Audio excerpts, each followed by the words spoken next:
Welcome back to the 2021 8th Annual Fantasy Football Season. I'm your host and league commissioner, Steve Martin, coming to you live from the city beautiful Orlando, Florida. We've got an action-packed show for you guys today. We're going to talk to some notable league members, go over some league rules. Last but not least, reveal the draft order. Wait, I'm told we got Grant Sparks coming on live. He needs a second to get set up. While we wait, we'll go over the top 5 fantasy players. Similar to last year, a little shuffle up from the 2020 year, but 2 years in a row, we got our boy Dalvin Cook in the top 5. This year, he's ranked at number 2. All right, we got Christian McCaffrey, number 1, Dalvin, number 2. 3, we got Alvin Kamara. 4, Derrick Henry, Bucksito. And then number 5, Saquon Barkley. He screwed me over last year in another league, and I'm not drafting him again, even if I'm number 5. All right. I'm being told we got Grant live. Grant, can you hear me? All right, I think you can hear us. Grant, I got a question for you. As last year's regular season winner, it had to be disappointing to lose in the second round of the playoffs, coming off a first-round bye to a 7-6 Fresh Prince of Bel-Air team led by manager Taylor Vose. How do you look to capitalize this year, given your recent run of luck in the regular season? Yeah, a lot of people are throwing this word around luck in the regular season. Yeah, I go back and remind people I put together a successful program here. 2 years ago, won the championship, ran through the playoffs, victorious, came back next year straight out of the draft, lost one game. Ball bounced a little weird. We lost in the playoffs, but don't worry, we're gonna be back and ready to compete this year. I'm not worried about that. All right, and your team had the most points for last year by over 200 points in the regular season. And you still didn't win a playoff game.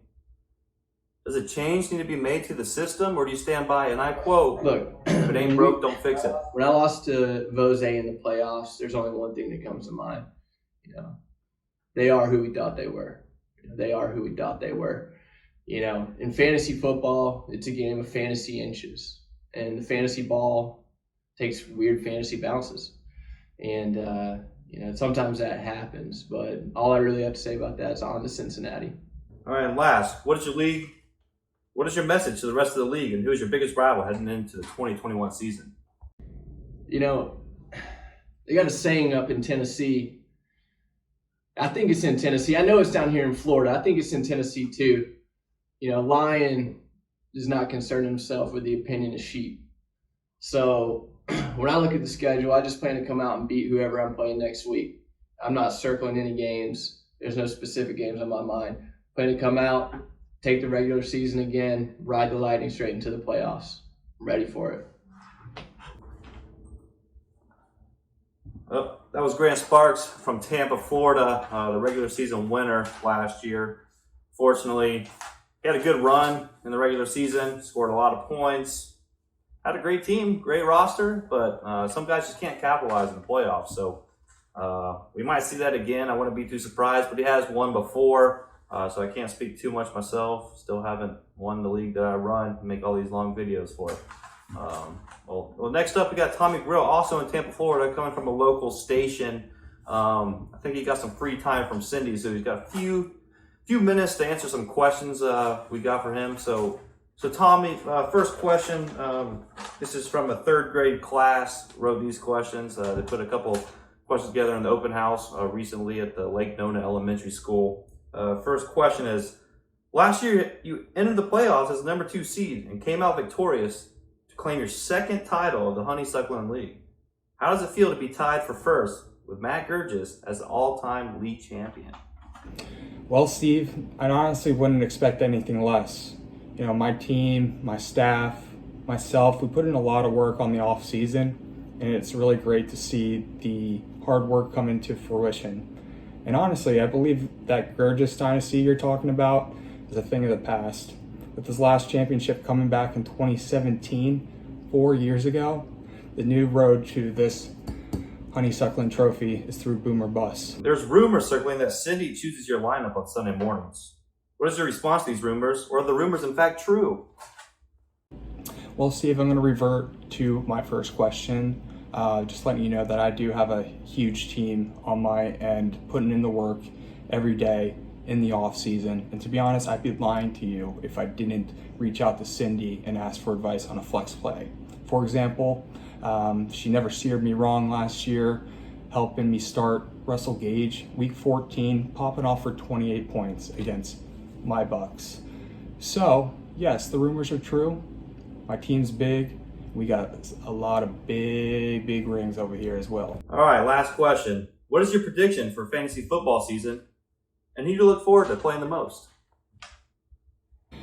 Well, Steve, I've got a bold prediction this year for fantasy football. In terms of our league, I will be cementing my 3rd championship plaque on this trophy. Another bold prediction is you see birthday boy Tom Brady today.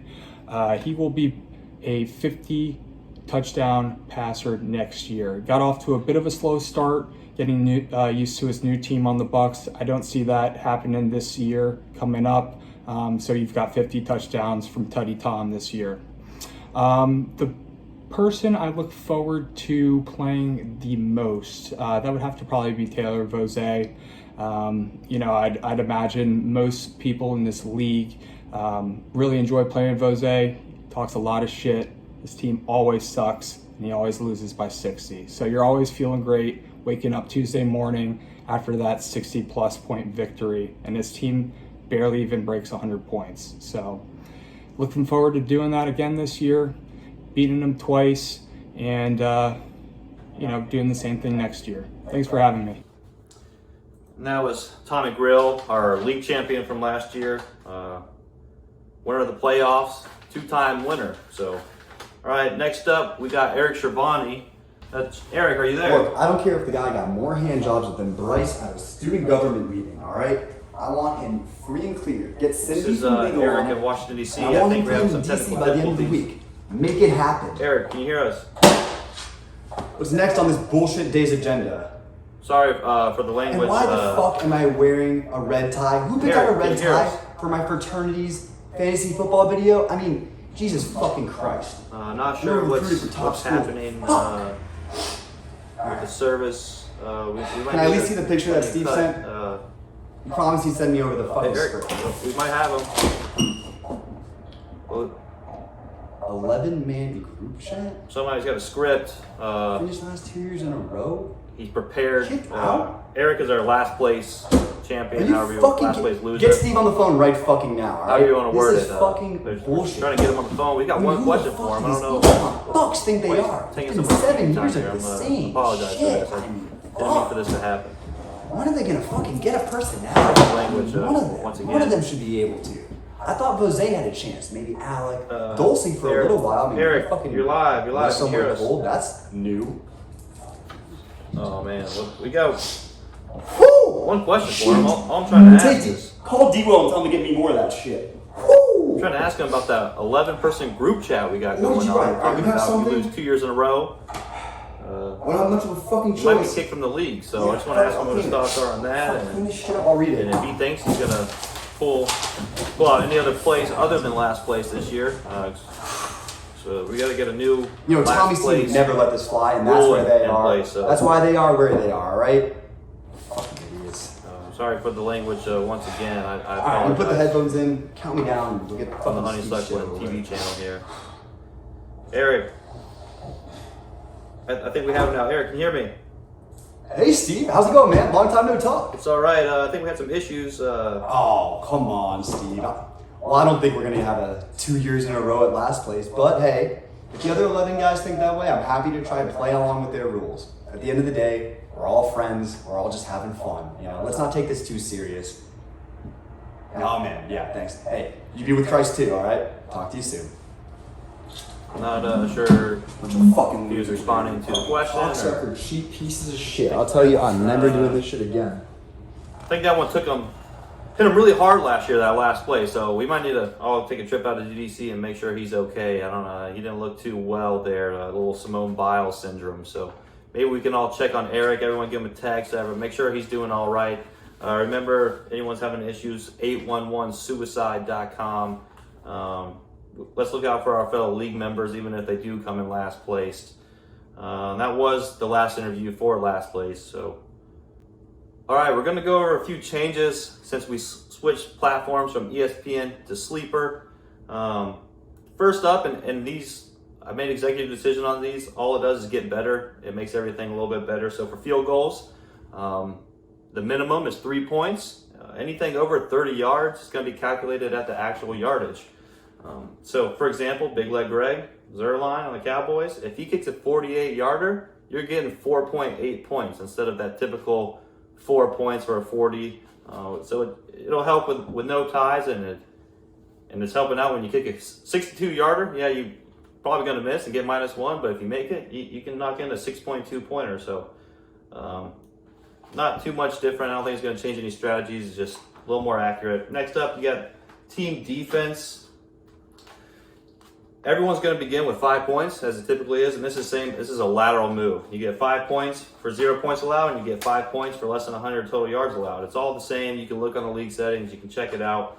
But the difference is, for each point, you'll get -2, and for each yard allowed, it'll be -0.01. And that's compounded with the brackets of yardage, so it equals out to the same. So let's say you got -300 to -399. The equal is -350, but you'll start at one spectrum and you'll move to the other end, and it's all the same, just a little more accurate. So you'll get more points if you only give up 301 yards compared to 399. So it was a little bogus before, so it makes a difference. It's accurate. So those are a few changes with the scoring. The other change is the waiver change for the free agent editions, and this was up to the vote. So we're doing fab bidding, which is pretty much auction waivers. You get $100 to start the regular season, and each week you have the option to bid on players, and it's your discretion to decide how much they're worth. Do you want to save your money until the end of the year, or do you want to blow it all in the beginning? We all know Vose likes to blow his load too early, so don't worry about him stealing any of your players after week one. You'll have plenty of guys left to choose from. And the playoffs, we're going 6 teams, not 7 like we have done the previous years, and that's due to Sleeper. That's the only downside so far, but I think 6 is better. So the first top 2 players will get bye weeks. So you're really fighting for that second place this year, although you want first to get your money back. We're going to start week 14 like we typically do, because I don't trust if someone clinches too early. Let's say the Chiefs clinch in week 16, Patrick Mahomes goes out and plays a quarter, 2 quarters. In week 17, you don't want to risk that, and especially with the championship, fantasy, it's just not worth it. So we're going to keep everything the same. We're going to start week 14. Another difference is we're going to reseed. So the higher seed will always play the lower seed, and that's just how it is in the NFL, and that's how we're going to do it here in our replication. All right. Draft day, Wednesday, September 8th, the day before the Cowboys and Bucks kick off the season. Super Bowl champs. We're coming to you live at 7:30. Everybody tune in. Add it to your calendars. Dulcie, I'm not calling you last minute this time, all right? Set your damn alarm. We're drafting. We're getting ready. Draft day, Johnny Manziel, A. Wiggins. All right, I'll see you there. Let's go. Being told by my producer, I forgot to mention, stay tuned. We're going to do the draft order now, so don't go anywhere. We're going to do the draft order. Got a great system here, so I think everyone's going to like it, and it's going to reveal 1 through 12. And that's going to be our draft order this year. So stay tuned, get ready, put your seatbelt on. We're going for a wild ride. All right, I'll see you over there.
present